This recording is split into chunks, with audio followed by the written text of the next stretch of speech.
Wish I could say I was finally over you, but that's not the truth. Everyone always keep falling in love again. The fuck's wrong with them? I don't understand. Maybe it will pass by, someone save me. Before I pass out, I'm too lonely to be done. I'ma drink at this place. Yeah. Why am I the only one who's left in the rain with nobody to hold on to? Ooh. Why am I the only one who's feeling this pain when there should be two of us? And yeah, I know we both wanted different things, but letting go just comes easy to you, don't it? Why am I the only one who's left in the rain? If I had an option to be someone else, I would, and let go of you. I know that I'm obvious, fuck it, I'm made this way. But why didn't I stay when I had the chance? Maybe it will pass by, someone save me. Before I pass out, I'm too lonely to be done, and I'll drink at this pace. Yeah. Why am I the only one who's left in the rain with nobody to hold on to? Ooh. Why am I the only one who's feeling this pain when there should be two of us? And yeah, I know we both wanted different things, but letting go just comes easy to you, don't it? Why am I the only one who's left in the rain? The only one that's left in the rain.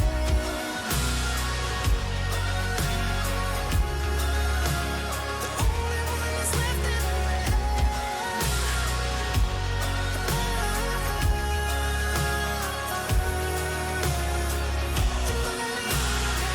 Am I the only one? Am I the only one? Am I the only one?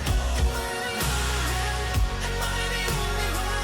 Am I the only one? Am I the only one? Wish I could say I was finally over you, but that's not the truth. Why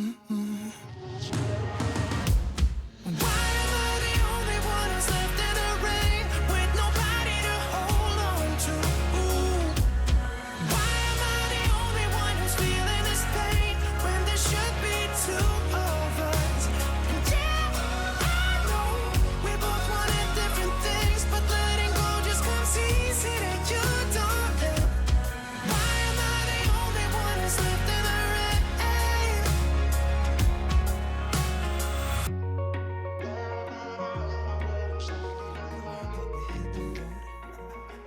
Doesn't matter where we go and destination unknown. I don't care where the motor stops, cause when I want it, then I want it. Yeah, I want it, oh I want it, let's go. Look around, where's the people at? I want a taste of the good life. Hit me with it right now, I'm in it. Cause when I want it, then I want it. Yeah, I want it, oh I want it, let's go. And I won't look back, yeah. I don't care about the bad shit back home. It's Cincinnati, baby, I just wanna let it go. Nothing matters when we're way out here. Oh, yeah. Baby, I don't have to know your real name. I'm just addicted to the way you take the pain away. Nothing matters when we're way out here. Oh, yeah. Cincinnati, baby, Cincinnati, baby. Say, yeah, Cincinnati, baby, Cincinnati, baby. It's 2 a.m. when we close the bar, but we're in the get-go. Next place, give me someone. I could dance with you beneath the stars, cause when I want it, then I want it. Yeah, I want you. Everything stops when you move like that, and I wanna get in close to you. It's what I'm gonna do, cause right now I'm in it. I feel kinda dizzy when I'm staring at you. And I won't look back, yeah. I don't care about the bad shit back home. It's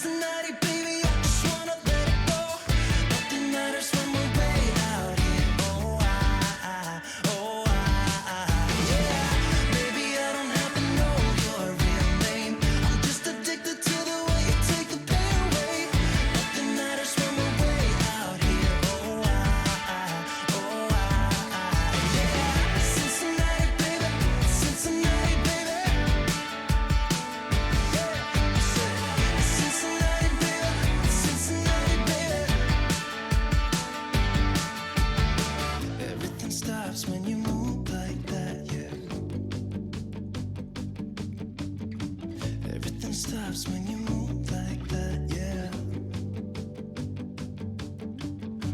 Everything stops when you move like that. And I wanna get in close to you. It's what I'm gonna do, 'cause right now I'm in it. Yeah, I'm fucking in it. I don't care about the bad shit back home. It's Cincinnati, baby, I just wanna let it go. Nothing matters when we're way out here. Oh, yeah.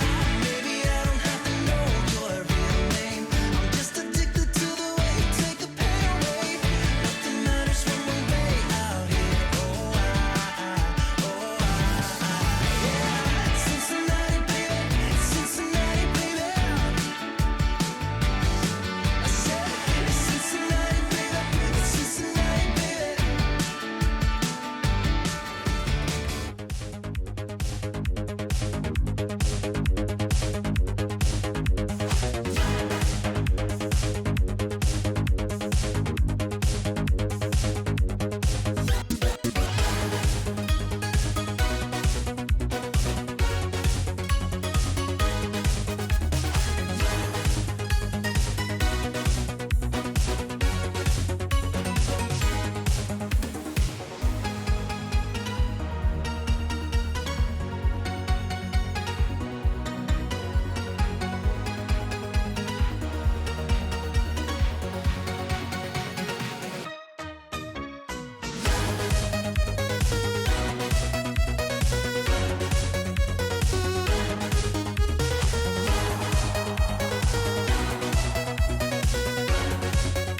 Online Rock Hammer.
Take everything we got, give it an honest shot. Turning it on and off, we've been sliding. Riding the highest dream, keeping the fire real. I call for you. Hold your gun, cut the wire. Aim for fun, with a light to fire. I've been flying up the ceiling, taken by this feeling. Maybe we're invisible at last. Fueling every engine, power is descending. Maybe we're invisible. Over the coming days, let's cut to the chase. We're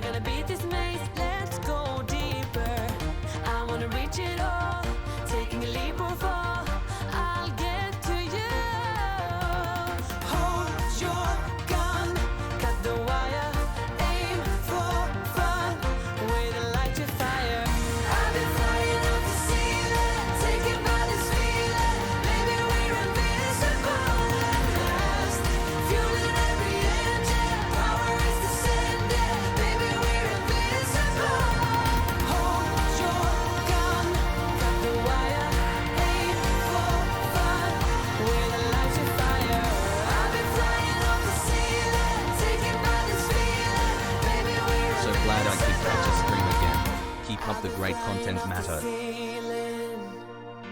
And maybe we're invisible.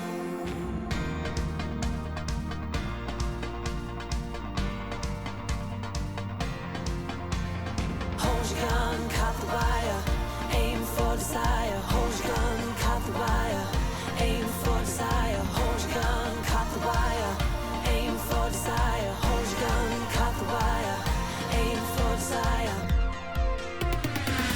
I'll be flying to make you believe.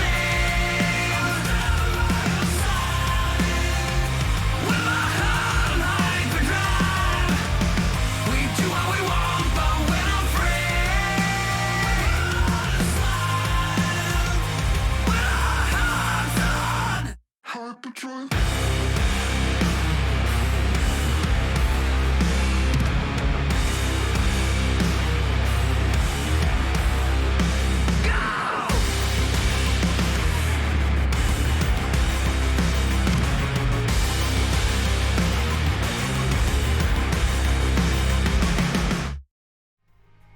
Hello, Chatto! It's Tuesdat, and coming up today on Building a Nation with MTK Budapest, the Champions League is back, but we're not in it. Luckily, Haladash are still in it, so the chance for them maybe to go all the way and make a final today is still on the cards. In other news, the shirt fits. I don't know what to say. The Gas Boys shirt finally fits on my humble body. All that and more coming up today on Building a Nation with MTK, and we're dancing.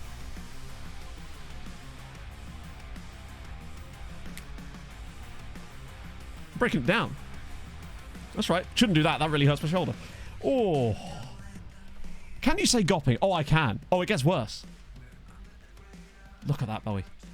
Look at that. It's beautiful. The gas boys, what you gonna do? Why is my headphones gone all quiet? There we go.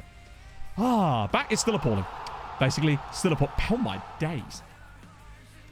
Holy shit, Pete. Thank you so much for the 10 gift.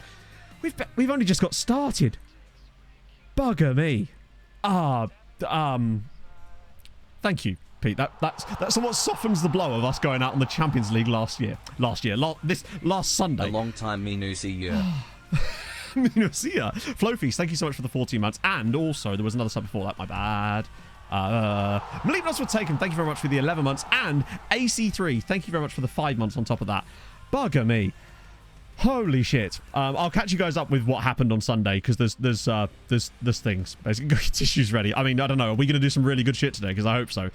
Today, I'm hoping is going to be a stream of immaculate vibes, because it has really... I'm going to try and balance out the vibery from the last stream. That's what we're going to try and do today. That's the plan anyway. But no, seriously, Pete, thank you so much for the 10. That's very, very, very unnecessary and nice of you.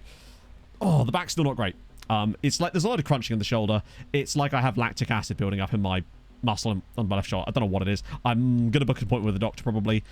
See after that, maybe try and see like a sports therapist or something, because it's like a pain now. It's getting a bit silly. The blindside thing. I did, but apparently that's a thing that people have known about for ages and just randomly come up now. Strange. I may need to actually see a physio, yeah, which is hilarious. But on the plus side, at least it doesn't stop me running, because that's one of the few times where it doesn't actually hurt. Maybe so. Streamer on acid. It's true. The truth is out there. Yes. So the last, it does look a bit like the finished flag, actually, doesn't it? It's just a little bit lighter. So basically, if you missed Sunday's stream, it was let's just, yeah. So basically, what happened on Sunday was started off with us losing all 4 of our starting wingers to major injuries, with every single one of them missing the final 2 group stage games, but we were already kind of through at that point. It was all good. But they were also going to be missing them for basically the rest of the season. So we lost Edvaldo to a broken leg. We lost Michal to a knee ligament injury. We lost... Kevin had another injury, but he ended up getting sold. There's a reason for that as well, but that was to Kishvada. We also lost... Who else did we lose? We lost... fuck it. Christ, there's more. I've literally forgotten who the other 2 were. Bigmanovic was out to a broken foot. No, broken ankle. We lost... well, I mean, most of them are back now. That's the problem. Janos did get an injury as well in there too, but Janos also scored a goal. Basically, it meant that we were going into the knockouts of the Champions League without any fit wingers. We ended up doing our Champions League games with Janos and Karpanu as the 2 games. No, his name is, I don't know what his real name is anymore. I've actually forgotten his name. Milovanovic. Milovanovic went out with a broken ankle. Basically, we lost all of our wingers, and it just completely... That being said, we got through relatively comfortably. Like, we still managed to win the games against Zagreb and Midtjylland, so we still topped the group, all was good. Drew Inter in the next round, and then in the first game, went to the San Siro, and lost by 2-1. Janos actually scored the equaliser for us, but then we conceded 2 horrendous goals that just, like, came out of nowhere. We were the better side. It is what it is. It's the away game. It's not a big deal. The second leg, though, things took a different turn. As we managed to lose... technically draw 1-1 in the home leg against Inter. Check this out. 3.46, 0.48. So we basically battered them, and then they scored an absolutely one of those nonsense FM goals where the defence just disappears. It was one of those things. That's how we went out. Bear in mind, we've only been out in the round of 16 once in the last 13 years. And so yeah, that was that. How's that factored in the coefficients? Yes and no. No, because we already accounted for so much coefficient that we're actually still going to end up being like 3rd on the year. And we also still have teams left in Europe which could maybe get us a few extra points. So we will be watching their games today. And yes, because we could have gone so much further, and you know how much we could have got. Like, think of how many extra points were available. Like, we would have played Atletico in the next round, a team that we regularly beat 5-0 away from home. So we would have probably been looking at least semi-finals had we just got past Inter. Because had we got past Inter as well, we would have done... we would have had Bigmanovic back in the next game, and Edvaldo would have been fit for the second leg. So we'd have probably got past Atletico fairly easily, and then had starting wingers for the semi-finals. It's just whatever it is, right? It's just... That's that, basically. So, yeah, didn't go well. So as for the coefficients, we actually are technically 3rd on the year, I think, but we're tied with England on the year. So Italy are on 18.571. Us and England are both on 18.6562. The hilarious thing, what was Ethan take then? Oh, it was trash. There was no one in it. There was one player in it, actually, but he's not great. Depth is key. We have 6 players for 2 positions. That's depth. You can't have any more depth than 6 players that are first-team quality in the same role. Come on. Let's not be silly about this. The idea of having 6 players that can play 2 positions is enough depth. And we still have players beyond that, but they just work. And bear in mind, it's not like we even played badly. We created 3 XG's worth of chances against Inter in that second leg and scored 1 goal, which was a free kick as well. We technically do have 7, actually, because we have Karpanu and Janos. So actually, we have 8. So it wasn't even a lack of chances. It was just Blaz. By the way, Blaz also put in 2 of the worst performances I've ever seen from him. Bear in mind, back-to-back Ballon d'Or winners as well. I'm really happy that Adama's in. And then, naturally, obviously, the players got our back after the second leg, which was funny as hell. We got a meeting basically saying that we'd failed competitive objectives, and we're just like, you played in the game, we created 3.5 XG of chances and scored 1 goal, which was a free kick. You're telling me that's my fault that you didn't put the ball in the net? So yeah, it's one of those things. Youth candidates, the one guy that we got that was worth looking at was Victor Lorentz, who's fine, I guess. Everyone else was trash. He's okay. Like, he's more of an attacking mid, I would say, than a winger, because he's got, like, okay finishing composure. He's not the fastest either. So, yeah, we'll probably get some more winger injuries today, let's be honest. It's not a great one there. So, there's that, obviously, which means, obviously, today, for us, we're just going to be focusing on the league and doing some mad tactical stuff. Maybe developing a narrow system. Just an idea. Maybe just develop it, just in case. But we can do all sorts of stuff, because we've got a 9-point lead in the league, which means we've got 9 points to play with, essentially. So if we were to drop some points in there, most notably, though, we don't actually have to play against Haladash in our final 9 games either. So with them being our biggest title rival, we're going to have some good vibes today with that. Now, obviously, we do still have European competition, just not with us in it. So we will be watching those games today, because why the fuck not, right? We won't have any games on Wednesdays or Thursdays. Looks like I'm laying Falcon. I wouldn't even know what that would look like at this point. So there's that.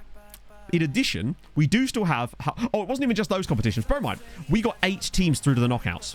Every single team that was in our European League, every single team that got into Europe qualified for the knockouts. We got 5 teams through to the knockouts of the Champions League as well.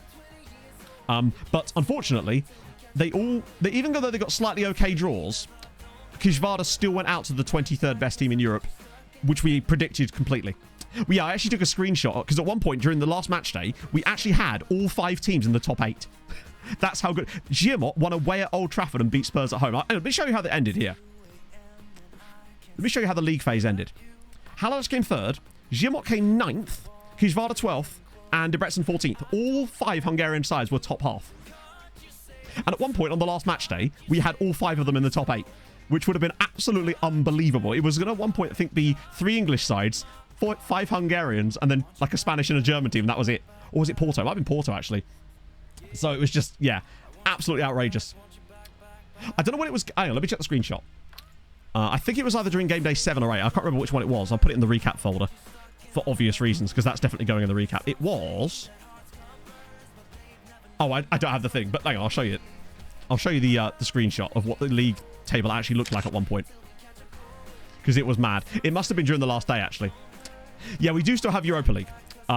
So this is at one point what it looked like on the final day. So we had us winning, Haladash 3rd, Kijvara 5th, Debrecen 6th, and Ziyech 7th. That was what it actually unironically looked like. And I've just never seen anything like it, how good they were doing. Unfortunately, there were drop points for Kijvara and Debrecen that put them down. In the end, Ziyech didn't actually do anything worse. Just Porto got back into the game against Debrecen, and that flipped it over on them, unfortunately. So, yeah. We do still have teams... it was Building a Nation, yeah, Bakroon. That was sort of where a lot of the origins of what we're doing now kind of really came from. It wasn't technically the first one, but it was the first one that kind of went to length, I suppose. Yeah, it kind of just... Literally, everything went downhill from the moment I took that screenshot. Now, we do still have one thing on our side. That is the fact that Haladash did get through to the quarterfinals of the Champions League, where they will face off against PSG. But this is a PSG that came 16th and already lost to Inter United and Liverpool, drew with Leipzig, though they did beat Haladash, but only narrowly. I still think Haladash might have a shot of progression here. Like, unironically, might have a chance. We're also all out of the ECL. Kekshmet got knocked out by Partizan. So that's good. And unfortunately, in the Europa League, we lost Budapest Honvéd to... they won away from home and then lost the home leg. No, they drew away from home and then lost the home leg. So not ideal. Luckily, we do still have Ferencváros in, though, and they're playing Napoli, so we're going to be watching their games today. So we do still have two representatives in Europe, which could still get some extra points, and you never know, right? We'll have to see. Ah, dear. Yeah, Polony was so weird when we had that whole season where there were no league fixtures. Because what happened is, because there was a split in it, and I turned on South American leagues to get some extra players in the database, because obviously I didn't know what I was doing at the time, and it caused no fixtures the following season in the league, which was a common bug at the time for any time you turned on leagues outside of Europe if you were playing in a league that had a split in it. Don't ask me why that happens, and I think it might still be a thing in the game, because I've heard people complaining about that definitely last year, and that was FM18, so yeah, make of that what you will. So let's be honest, it's probably still that, and it will almost certainly still be there until FM25, when maybe all that sort of stuff is finally gonna... Spaghetti code monster in it. We're all pastafarians here. Ah, dear. You had that issue this year. There you go. So it is still in the game, as we would have expected. So, yeah, that's the situation. Today, we're basically going to build new tactics and obviously keep an eye on this, as well as obviously got FM Christmas in a couple of days. I've just appointed a new head physio because I realized we didn't have one, and I wonder if that's making any difference on the injuries. I don't think it will, because I think there's only like a certain point where it doesn't matter too much, but there you go. So let's get a clean slate going before we get to our next game against Ferencváros. So that's obviously MTK Freeze, which we're not worried about right now, so we'll just use this as a baseline to build on. So we want to have a narrow system, really. So the question is, 2 strikers, presumably, right? So we can get Sem involved a little bit more would be a good method, I would say, at this point. So we want to make sure we've got at least 2 strikers in this new system. I think 2 would be better than 3, because I want to still be able to use people running from behind at that point. So perhaps we'll just move him off to the side. Ignore the roles for the moment. I just want to get the positions on the pitch sorted first. A bit of that. Diamond? Maybe. What about, like, something like that? So it's like a diamond, but it's, like, still got DMs, because we don't have a lot of them CMable players for obvious reasons. 2 strikers, Treks with Shadow Striker behind. So like a Trek and a Trek. Like that with a Shadow Striker here. And then what about Segundas there with a halfback in between them? Just to kind of keep that going. God, look at the... There's a lot of maybe supporting wingers? Perhaps? Just to give us a little bit more cover at the wide positions. Otherwise there might be too many players inverting into the same bits. It is a little bit Christmas Tree Doom, but Christmas Tree Doom had 1 striker. Doff1 comparing the impact of transfers. Might be some of the injuries. Could be. It's certainly worth something to look at, I would say. Inverted wing. I don't know if inverted wingbacks would work that well in this system. I think we do need some kind of width to be provided, and I feel like the wingbacks will definitely provide that. Stay wide if they don't. I think they have that on auto. Oh, they actually don't. That could work. Definitely need to be support. I mean, bear in mind they're not in the... But I feel like today it might actually just make sense for them to be on support. We could always switch it off anyway and switch them back on if we figure they're not getting forward enough, right? Complete wingbacks. Problem is, weirdly, I prefer having wingbacks and then almost sort of adding instructions to make them into complete wingbacks rather than... I don't really like the complete wingback role. See what that changes. Run wide with ball, get further forward. So that has roam from position. So it basically just gives them a bit more... Do you know what? Actually, it might be worth a go. Just Haladash. No, we've actually got Ferencváros still in Europe. But yes, it's Haladash and Ferencváros are our two teams left. I've gone through the whole thing a second ago, but yeah, that's the situation. Halfback or anchor? To stay wider. So that's a good point, actually. The roam from position thing could be kind of interesting. I'm kind of preferring anchors as well. We can have a look at the differences. We'll actually have a little gander at the nomenclature. Could I kind of explain? I don't know, but I'm sure Zealand will be able to explain by reading the thing for you. So we've got... Obviously, Nieto wouldn't play there, so that's not an issue. So we've got halfbacks. Serve as a role somewhere between that of an aggressive sweeper and a defensive midfielder. Halfback drops deeper than the standard defensive midfielder, which actually would make sense for him to sit in between the centre-backs with them staying wider.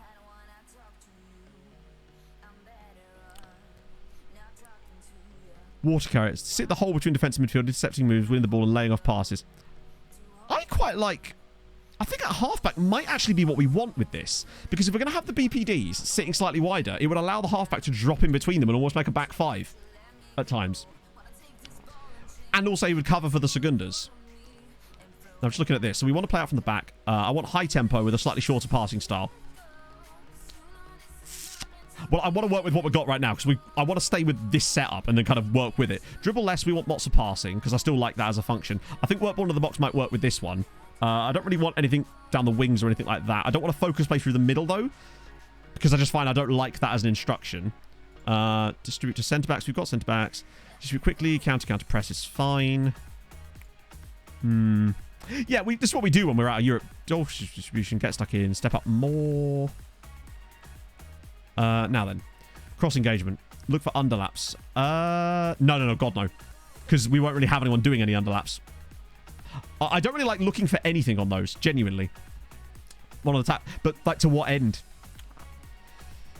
The question is about cross engagement. Do we actually want to engage crosses in some way? Do we want to stop them or invite them or just leave it mid?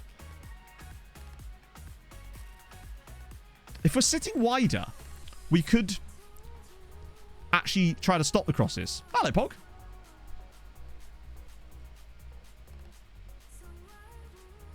But if they're already wider, then we could just have it on stop crosses.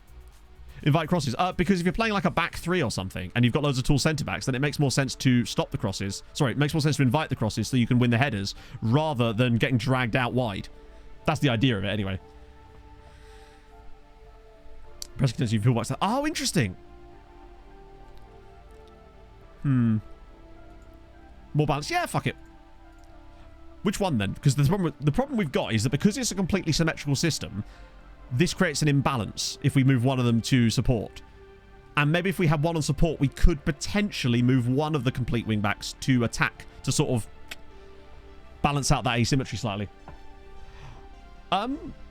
Honestly, Drew, I think it's one of those ones that should be given. I don't think it should be a foul on the goalkeeper. However, I think I saw that it would have been offside anyway if the referee hadn't blown the whistle. But regardless, I still don't think that should have been a foul.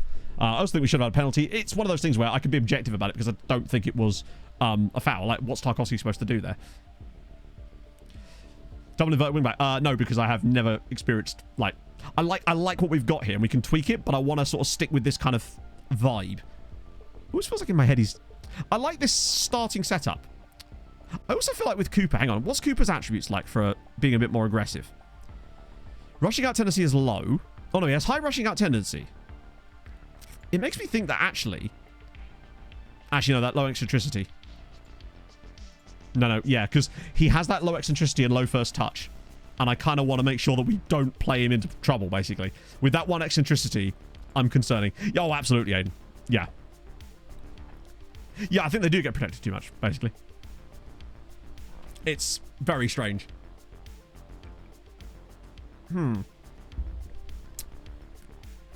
I like that as a base. We've got a game in a couple of days anyway. Now the question is actually who would play. Hang on, we'll wait till we'll get to the match day so that the fitness levels are more in sync. But like we'd have Duran and Sem.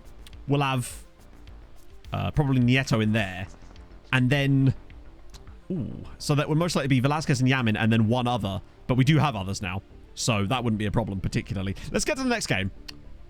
It gives us a starting point, and then we can kind of go from there. We'll be able to watch the matches, so we can see how it's working in the games. Yeah, I think keepers need to be protected to a point, but like they get away with. Ow! Cool. Edipo Faria. Unflappable as well. Realist. Oh, wow. Anyone else like supremely disappointed by that? It's good tackling. Low jumping reach. Oh, he's got 6'1" though. I feel like that would maybe catch up. Be better as half. Bear in mind, that's not the positions for the role. I'm not going to play Nieto in that position. I'm just getting to the next game so we've got the fitness levels back. So we can actually see who's actually available. He is a bit of a... But he's got 6'1", which does make you wonder if he could actually do a job there. I might just keep putting these off for the moment. Because obviously next stream is going to be a transfer stream. Like a proper transfer stream. Unless there's the odd chance that like either Haladash or Ferencvaros reach a final. And even if they do... I'll tell you what, if Haladash reach the Champions League final, we'll full match it. But during Complete Forward, absolutely not. Complete Forwards are trash. I hate them. I've never had a player play well as a Complete Forward. And any player that the game calls a Complete Forward, I've also never had play well. Well, I feel like they have to have some protection, otherwise players could just 2-foot them constantly. Like, people do go in very hard on goalkeepers sometimes to challenge them and get away with some pretty nasty shit that you wouldn't get away with on an outfield player sometimes too. So, it's... And when I say get away with, I mean like get away without severe punishment. Hey, Philip. Okay. Whole team meeting. But 9 points clear. Go away. Oh, next gen day, friends. Let's go. What are we saying? Imagine Janos is on here. Because Janos has got a lot of games. I'm going to take a punt. I'm going to say Hungarian MTK. That's my prediction. Disky Rick, thank you very much for the 6 months, my friend. I hope you're well. Anywhere on the pitch. Yeah, but my point is people going very hard on goalkeepers and don't seem to get punished for it in the same way that they would do if they put that same tackle on an outfield player. I feel like they have to be protected to a certain extent, but they also get away with stuff. Yao, maybe. Yao is definitely a good shout too because he's got a lot of games. Oh. In fact, oh, he's number 5. Janos, that's a good sign though. The fact that Janos is in there at number 5. Also, can we talk about the fact that there's a guy from Sigma in here? Lovely night. Right, okay, there's actually some interesting players in this one. So we've got this guy. Santiago... Oh, baby. The question with him... And he's good on both feet. Well, you say he's not expensive, but...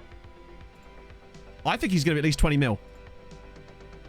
14 to 22 million from Estoril. Portuguese clubs are very weird with their transfers. Either they'll be like £2 million...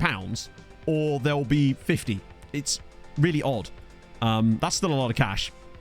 Bear in mind as well, with us not being in the Champions League, we are in trouble financially. So we can't be spending shitloads of money on players because we've lost essentially £50 million from not progressing.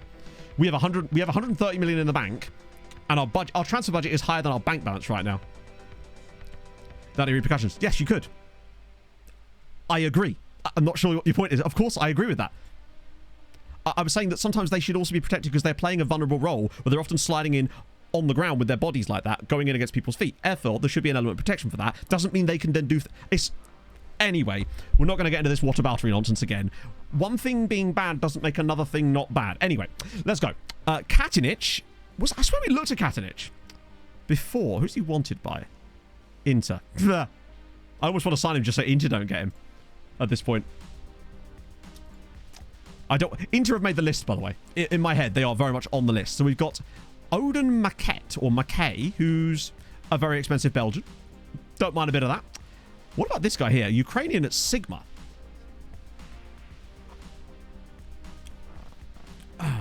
Shafting Fulham is a bad thing. Shafting Fulham? I mean, I feel like he just negotiated for a contract that he wanted, right? I think both parties sort of got what they wanted in the end. He got a new contract, and we got to keep the player. For the moment, anyway. He's interesting, yeah. And because Ukrainian players are, generally speaking, ludicrously expensive, which is why I tend not to sign them. I don't know what it is. I think it's the reputation of some of their higher clubs. However, he's not at a Ukrainian club because these guys are Czech, right? Yeah. Which means we might be able to get a good deal on him. Tackling looks solid. The pace is a bit all over the place, but we don't know. Yeah. He's definitely worth a look at. Janos is Janos. Mr. Sunscreen, whose name actually doesn't mean that. Lovely to see him still on the list, though, which is good to see. Stojnic is one of ours. Hidasi's one of ours. He's one of ours. Wow. That's a lot of the top list is ours. He's one we've already looked at and clearly decided against. The Belgian Giddy, by the way. Can we talk about the Belgian Giddy? Love that. Right. Also, the next Søren Busk. Jordan Houston, a Scotsman at Man United. Anfinson's one of ours as well. Oh, that's annoying. PSG managed to get well, I say a wonder kid. A very good player, by the looks of things, maybe with less of a ceiling from one of those Ivorian sides. We've got Munoz is that guy I got from Real Madrid. Oh, he's worth a bit of money. Charles is in there too. Also, I've moved Charles up to the first team squad because I figured that actually he might be the exact type of player that we could use today, frankly, since he's not got a loan. Landolfi's not one of ours. Oh, he's on loan from Inter. Zimmerman, who's another expensive Belgian. We've got Nanda. Eric Nanda. He's worth a scout. Sometimes there's really low release clauses, right? Another guy from... Oh, he's on loan from Inter. Never mind. Ooh, that's an interesting name. Urrutia. It's a bit expensive. And he's on loan anyway, so there's not much we can do with that. Ziba. On loan from Juve. God damn it. Then there's Feij. Ooh! That's the guy from last year's youth intakes on the list as well. That's good news. I don't think he was on it. Good to see Adam Feij is in there too. Van Beek is one of ours as well. My God. Here we go. Oliver Shinanovic from Victoria Pilsen, but he's... Oh, look at him, Chatto. He has really tasted... I mean, there's obviously quite large gaps. So he could be only a 40... Even if he's only 40 tackling, though. But he could be on the really nice end. Harris has a friend indeed, yeah. And he's a sort of... Actually, if his jumping reach is decent, he could be a very nice DM, most likely. We've got... He's at Dortmund. He's one of ours. He's one of ours. He's there. Another... Oh, they got an... Oh, he's from Antwerp. There's Lamini, who I think is one of ours. Oh, yeah, he's the ridiculous attacking midfielder, who's slightly injury... I say slightly, quite injury prone. Kettleson. Okay. He's... we'll scout him anyway. He's got good on both feet, which is always a nice... What is that surname? Paulo Benhaya. There's no way... He has to have Israeli second nationality or something, right? No? For some reason, with a surname like that, Benhaya, I just figured it was going to be like Israel in there or something. It's a really strange surname. And he plays for Les Chauges. He's already scouted, and he's wanted by all of them. Should we just take him now? Because we don't want to let them get a chance on him. For that kind of price, with these kind of attributes. Also, 17 tackling, 14 jumping reach. No heading ability, unfortunately. But he's very good for the price. Plus, either way, right? He's a lone farmer, if nothing else. It's like a posh greeting. Is it really? Huh. I've never seen it as a surname. So is that like the equivalent of a player being called Paul How Do You Do in English? Indubitably. I quite like that. I might change his name if we sign him to Paul How Do You Do. Bit of that. Paolo, good day. Yeah. Paul, greetings. 700k is fine. Wait, didn't I? No, hang on, let's do that again. I swear I just discarded that. Oh, I didn't exclude it. That's my bad. 700 is fine for him. Paul, you're right, mate. Oh, there's a lot we can do with that. Right, we'll have him. Oh, there's more here. Hang on, that's Bayern. Romange. My guess is on loan from Inter. Tell you what, Molfevar, I've got some Paul Wagwan. Ooh, Boca guy. Maybe worth another look, but not overly convinced by him, particularly as he's fully scouted, which means we've obviously looked at him. Svar is the guy that's on loan from Halash. Zarate's ours. Ocheng's at Chelsea, unfortunately. Juan Felipe. God, oh, he's one from ours, but still. He is... I was going to say he's one of ours, but of course he isn't. Well, he's quite interesting too, actually. Already Israeli international. Aviv Avrami. Israel have actually produced really good players in this state. Oh, a Greek. Here we go. Orestis Vitalaiotis. Oh, is he the next... he could be the next Lavros. Maybe. Hopefully he's cheaper than the next Lavros. Oh, an Irishman at Dundee United. Come on, Scotland. Not bad. McGregor is one of ours, isn't he? He's the guy we... Yeah. The guy we took on a free from Ross County. Pavic is already ours. Jordan Norris is going to be an overly priced Leeds player. Yeah, there's another... he's on loan from Juve. He'll be on loan from PSG or something. Oh, Toulouse. Probably still be really expensive. Do you see team report scouting off stream? What do you mean? We do it every single stream, like every single day. So no, I do it on stream. Well, I do it off stream as well, but I do it on stream and off stream. Another Israeli dude. Damn. The full batch. I don't do the full batch because you don't need to once you've done it once. Every time a report comes through for a team, I just add it to the list again. So we don't have to do full batches anymore because you just do it one by one every single time a report comes through. And Gonçalves. If he's an alright price, he might be an excellent loan farmer that this is lying to us. I don't mind a bit of him. We need to make sure when he comes through... So basically what I do is, when a report comes through, like for example, this one, we look at it, then I go up to here, get team report, and then just add it to the back of the list again. That way, you're technically taking the same amount of time to do it, if anything longer, but you do it over such a long period of time that it doesn't feel like you've invested that time because it's like a few seconds at a time. Every now and then I'll go through and add a few new ones to the end, but for the most part, that's how I do it. And Labros is still playing. 33 years old now. 128 grease caps as well. That one in my eye. He's had a bloody good career. Since I say bloody good career, he hasn't really, has he? He's not played enough. Reserves come straight away if this guy's there. That is not my experience with it. As far as I know, they go straight to the back of the list. Like, there's 800 in our list, and we won't see that report for Fluminense again for like another 2.5, 3 years. Yeah, he's just never been able to get a consistent run of games. Like, he went to Bayern, then did half a season of quite good football, then went out on loan for some reason, then back to Bayern. But they still got 54 million, and United did play him, sort of, and then he just didn't play again. Man just can't seem to, like, get any consistent football. He's just a complete super sub. He's only started one game for Arsenal in the 3 years he's been there. So, like, when I add it to the thing, so you'll notice here, if I go into the team reports thing here, you'll see that Fluminense should be at the very back end. See? So when I added it, it goes to the back of the list. So it's now 833rd. So we'll see that in about 2 years and 3 months, roughly. That's basically how it works. I mean, the next ones we've got coming up, you can see that we're back in South America for a little bit here before... In fact, we've got quite a bit of South America coming through today. Then we've got a bit like Asia, bit of North America, then back to the big South American ones. So we're going to see a lot of South American players today, I suspect, which is going to be dope. Oh, yes, Gonzalo's not been home in a decade. He's like a traveling salesman. He's like George Clooney or whatever, up in the air. He doesn't have a family. We're his family, chat. That's all he needs. Right. Okay, so he's interested in a few of those. I love that he has less interest in joining all of those teams. That's how big time we are. Breakthrough prospect. Wow, okay. He has high expectations of himself, but luckily his wages aren't too high. Using date was crap, as per. We got one 4-star player, but he wasn't... I don't think he's going to be anything. Then again, we've said that before, so you never know. At least with him, because he's 19, we can slap him with a proper big contract. In terms of length, anyway. There we go. Yeah, we're his parents now. I suppose there was another dude we bid on. Oh, no, we didn't, did we? We were getting reports on the rest of them. Yeah, we're not loaning you back. I'm his parent, exactly. So we've got a game against Ferencváros to test out this new tactic. Then we've got to watch a Ferencváros game. Contract set to expire... A few of them did actually get bids, but most of them didn't. So I'm going to try one more time to get them out. But yeah, luckily now, with the quality of the other teams in our league, we at least are in the position where a lot of these players now do go to other Hungarian sides because they're the ones offering contracts. And usually before, they'd always go to clubs like Ajax or like French sides outside of Europe. But now, all the other Hungarian sides basically have higher rep than them, which means they tend to choose like Kisvárda over Ajax or Lille or someone like that. Colo. Let me just, hang on, let me just resort this. I want to make sure that this is... actually, that's a bad idea. Let me just... Can I... Oh, really? Never mind. That's annoying as fuck, because now we can't see this. And you can only adjust it one by one. And if I go off the screen and come back, will it, like, fix it?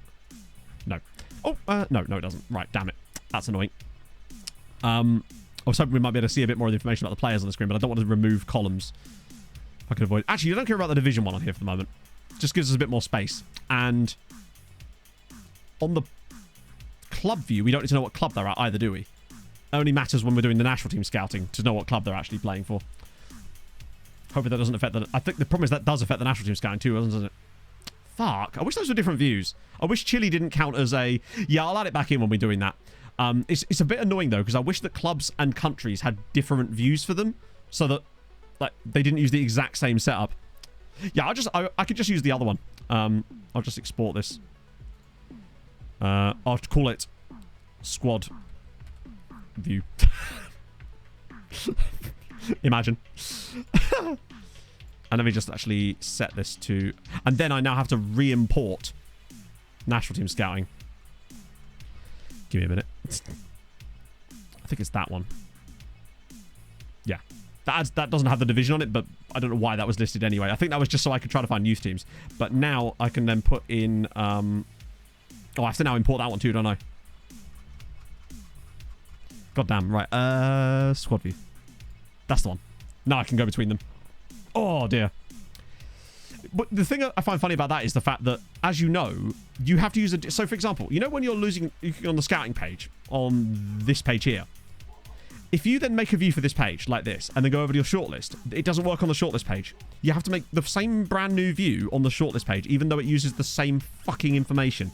One of the things I ran into with issues when I was doing that analysis video, or the data analysis video, was that exact shit. It's mad. That'd be something I'd like to see for one of the new ones. Just like... Oh, so annoying. So... There's one dude. There's an Ivan Sigris at Luzerne, who I'm going to assume is Gonzalo's long-lost son. Let's be honest, he's probably been to Luzerne at some point to do a bit of scouting. Probably done a bit of, you know, just... It was a while ago. Guy was born in 2020, so Gonzalo would have been...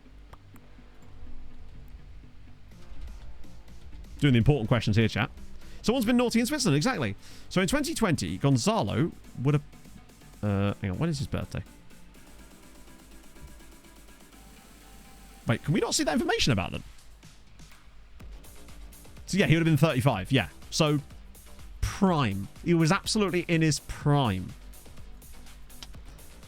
In fact, he might have even... No, he was never a player, was he? In fact, he was working for Liverpool at the time. So maybe Liverpool had a little away game, a little pre-season tour in Switzerland, and Gonzalo was playing away from home, so to speak. Naughty, naughty Gonzalo. I feel bad about the... Actually, but they might beat us here, to be fair. Well, he knows how to find a player. Oh, here we go. So they're all going to decline these, presumably. Yeah, I think we've... Oh, actually, wait. Oh, Flamengo, yes, please. I mean, I think he's not going to do that. Wait, his preferred destination would be... If he actually signs for Flamengo, that would be bloody hilarious. Dude, I'm getting there. I'm getting there. It's on the list. I just like to work through things in a process. So that's him. Is he a face in the game, I'm guessing?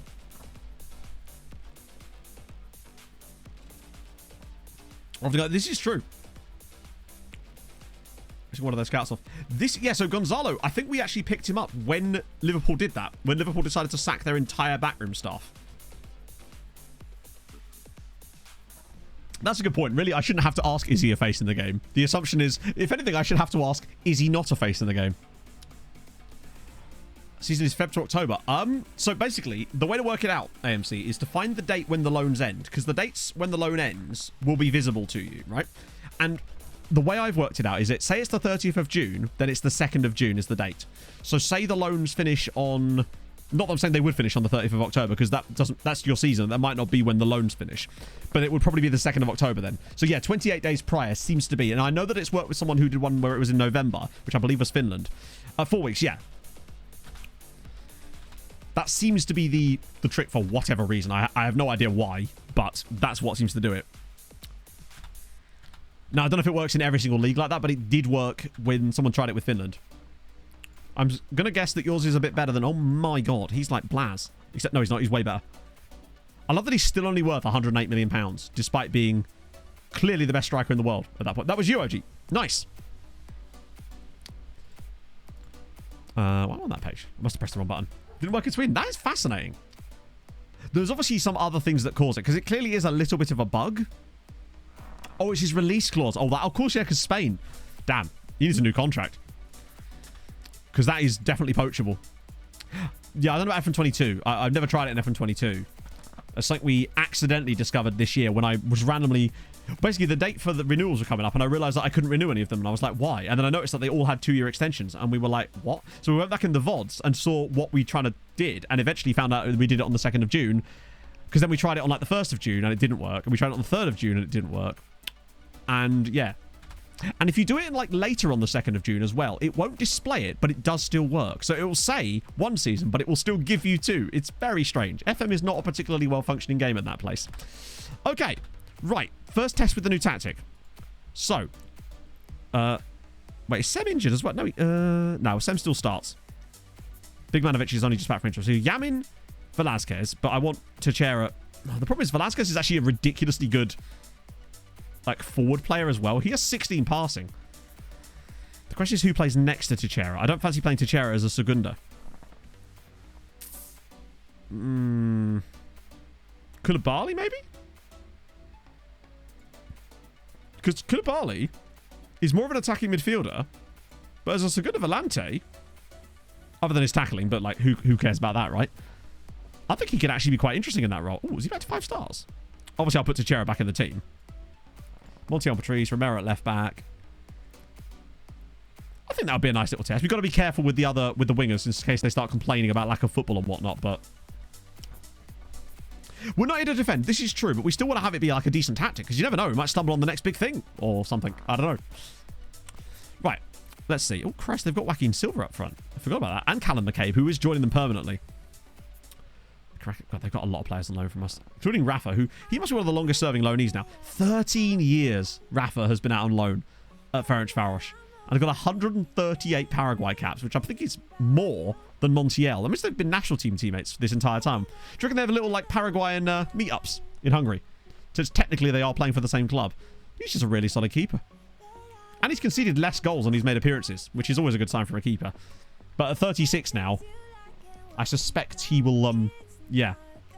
Bro is fairly... Oh, mate, Inferno, right? There was a comment on the randomized promotion video that was unironically like the what is Blood doing with the dead emojis. It was something like Blood has used a map that has East Germany on it and it's just a row of dead emojis. I was like, what is this? 13 years alone is true. Right. Expect Schimmelpenning to score against us, despite the fact he's not in the team, because he will. He just inevitably he is unstoppable. Oh. No, you can't check CA and PA without the editor. Actually, that wasn't entirely true. Do you remember last year, or was it the year before, where there was that ridiculous like exploit where you could see players CA without the editor switched on? So for some reason, it got patched out of the game, but basically there was a glitch whereby if you went to the scouting priorities page, where your players are being scouted, you could add a column that showed their CA without the editor on. Yeah, it's kind of reaching that point, Inferno. The viewership on that video has gone very strange. It's done very well, though. That's got like 56k now, which is genuinely outrageous. I did a shitload of experiments yesterday about that whole youth thing I've been testing, and I have some data. So, the on-off view-only playable thing, over a top 100 players developed by a nation, average of 4.6% increase when I did it with Slovakia in terms of their PA. But if you go to top 20, it becomes 10% increase. And if you go to top 10, it's a 12% increase. So it definitely has a notable increase. And I did it with Belgium, and my God, some of the players it produced were absolutely ridiculous. It produced 3 199 PA players.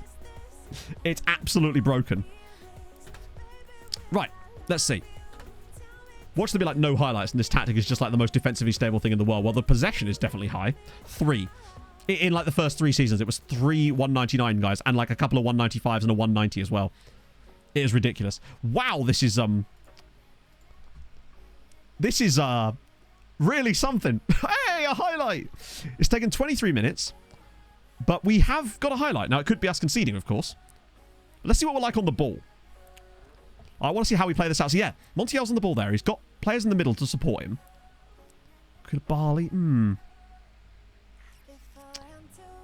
It's weird, considering it's such an aggressive system. I do wonder if actually having the wingbacks more attacking would push them further forward and push the other teams back and just create some chances. But some nice football we're playing. Nice little triangles. There's always someone available to receive a pass, which is kind of good. I wonder if this is a type of tactic that might just take us, like, playing a couple of games with it and getting more into it. Or strikers advance forward. Yeah, maybe one that can actually make a few runs.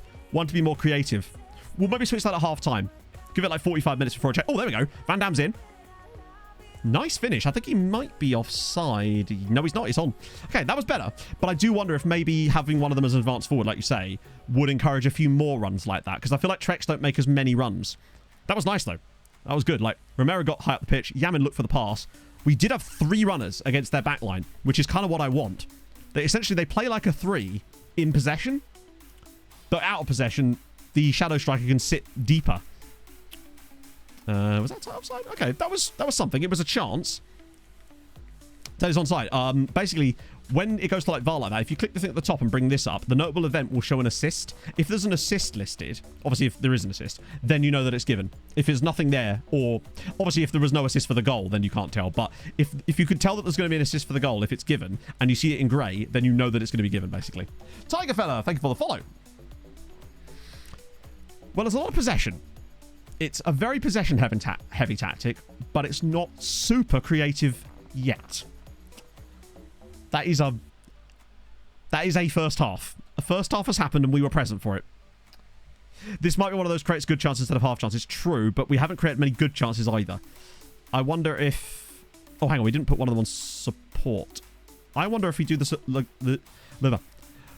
Volante on support on this side, and then the advanced forward on attack on the same side. That way it's covering for him or something. Yeah, I think, I mean, to be fair, I only knew about it a little while ago. Like, nobody's playing that badly about Romero, which is fascinating to me. I don't know if it's because of the booking, maybe. So it's a pugilistic game so far, yeah. Icarus, thank you very much for the 20 months, my friend. Happy 20 months. Happy to keep supporting such a delightful fella. Well, today I'm going to be delightful. I don't know if I was delightful on Sunday's stream, but today I feel delightful, apart from my back. But actually, I do apologise for if I was... I know I said this in the Discord as well, but like, if I was a little bit more salty than normal on Sunday's stream, I think partly it was just FM, but also just, you know, back pain is miserable. It just makes you unable to be quite as composed as normal, perhaps. I don't know.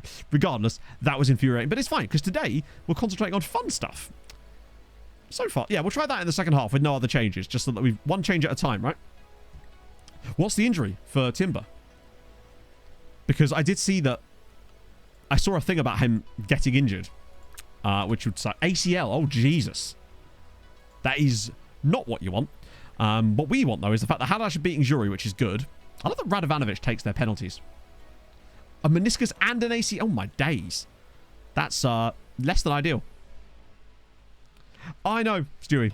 Absolutely criminal from her. Just ungrateful swine. Okay. This is definitely something. Let's put Big Manovic in for a little bit. Get Spot Techka. I think Sogos is still injured. Put Manye in. Maybe switch those two over.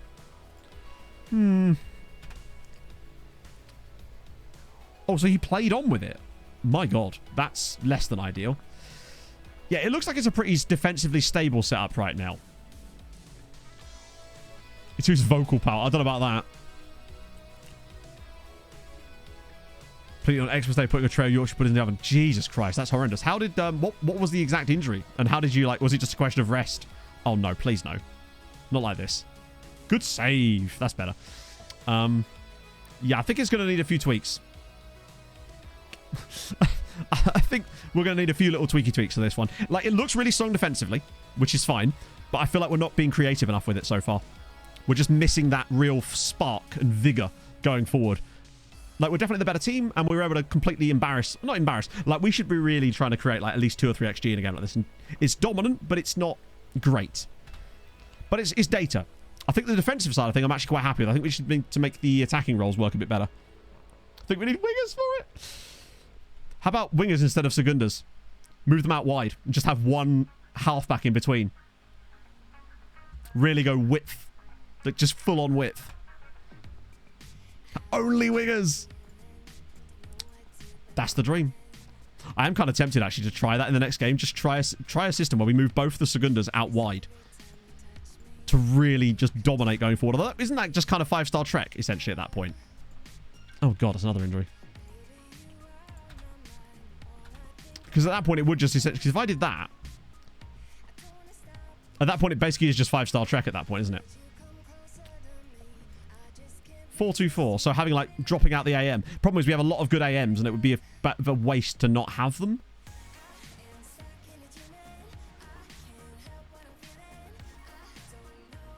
We could try that. I don't know if the players are capable of playing there.